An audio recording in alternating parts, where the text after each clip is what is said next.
नमो भगवते वासुदेवाय नमः। जय श्री कृष्णा।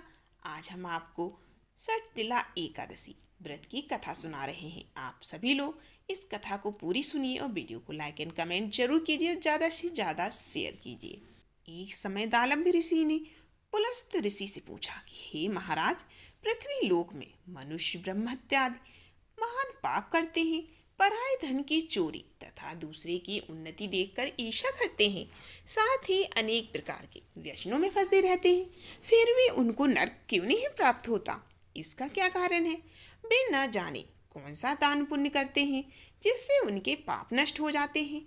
यह सब आप हमें कृपा करके बताइए। पुलस्त मुनि कहने लगे कि हे महाभाग, आपने मुझसे अत्यंत गंभीर प्रश्न किया है। इससे संसार के जीवों का अत्यंत भला होगा।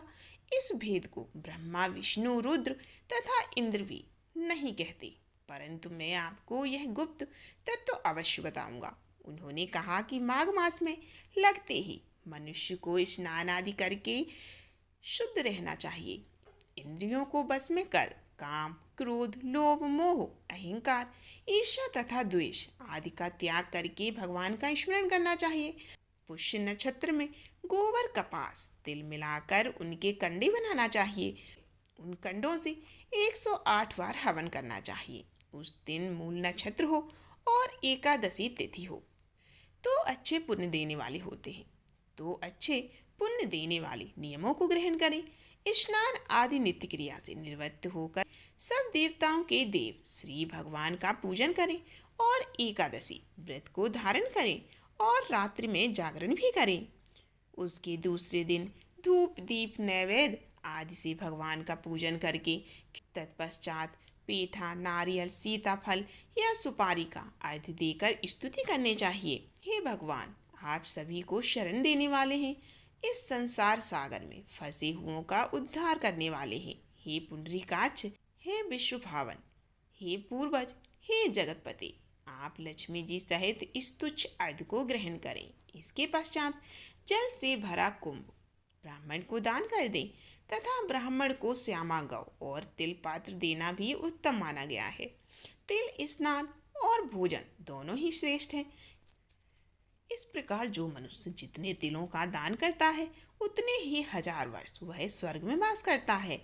तिल स्नान, तिल का उपटन, तिल का हवन, तिल का तर्पण, तिल का भोजन और तिलों का दान, ये तिल 6 प्रकार के हैं। इनके प्रयोग के कारण यह सटतिला एकादशी कहलाती है। इस व्रत के करने से अनेक प्रकार के पाप नष्ट हो जाते हैं। इतना कहकर पुलस्त ऋषि कहने लगे कि अब मैं तुमसे एकादशी की एक कथा बताता हूँ। एक कथा कहता हूँ। एक समय नारद जी ने भगवान विष्णु से यही प्रश्न किया और भगवान ने जो सटतिला एकादशी का महत्व नारद जी से कहा सो मैं तुमसे कह रहा हूँ। भगवान ने नारद जी से कहा कि हे नारद, मैं तुमसे सत्य घटना कहता हूँ, इसे ध्यान पूर्वक सुनो। प्राचीन काल में मृत्युलोक में एक ब्रह्माणी रहा करती थी। वह सदैव व्रत किया करती थी। एक समय वह 1 मास तक व्रत करती रही, जिससे उसका शरीर बहुत दुर्बल हो गया। परंतु वह अत्यंत बुद्धिमान थी और उसने कभी देवताओं या ब्राह्मणों के निमित्त कभी धन या अन्न का दान नहीं किया था। इससे मैंने सोचा कि ब्रह्माणी ने व्रत आदि से अपना शरीर शुद्ध कर लिया है और अब इसे विष्णु लोक तो मिल ही जाएगा, परंतु इसने कभी अन्न का दान नहीं किया। इससे इसकी तृप्ति होना कठिन है। भगवान ने आगे कहा, ऐसा सोचकर मैं विकारी के भेष में मृत्युलोक में उस ब्रह्माणी के पास गया और उससे भिक्षा मांगी। वह ब्रह्माणी बोली, महाराज किस लिए आए हो? मैंने कहा, मुझे भिक्षा चाहिए। इस पर उसने एक मिट्टी का ढेला मेरे भिक्षा पात्र में डाल दिया। मैं उसे लेकर स्वर्ग में लौट आया। कुछ समय बाद ब्रह्माणी भी शरीर त्याग कर स्वर्ग में आ गई।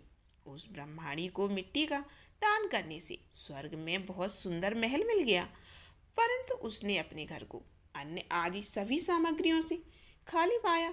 घबरा कर वह मेरे पास आई और कहने लगी, भगवान, मैंने अनेक व्रत आदि से आपकी पूजा की, परंतु फिर भी मेरा घर अन्य आदि सब वस्तुओं से खाली है। इसका क्या कारण है? इस पर मैंने कहा, पहले तुम अपने घर जाओ, देवी स्त्रियां आएंगी तुम्हें देखने के लिए। पहले उनसे सटतिला एकादशी का पुण्य और विधि सुन लो। तब द्वार खोलना। मेरे ऐसे वचन सुनकर वह अपने घर गई। जब देव स्त्रियां आईं और द्वार खोलने को कहा तो ब्रह्माणी बोली, आप मुझे देखने आई हैं तो सटतिला एकादशी का महत्व मुझे बताओ। एक स्त्री कहने लगी कि मैं बताती हूँ।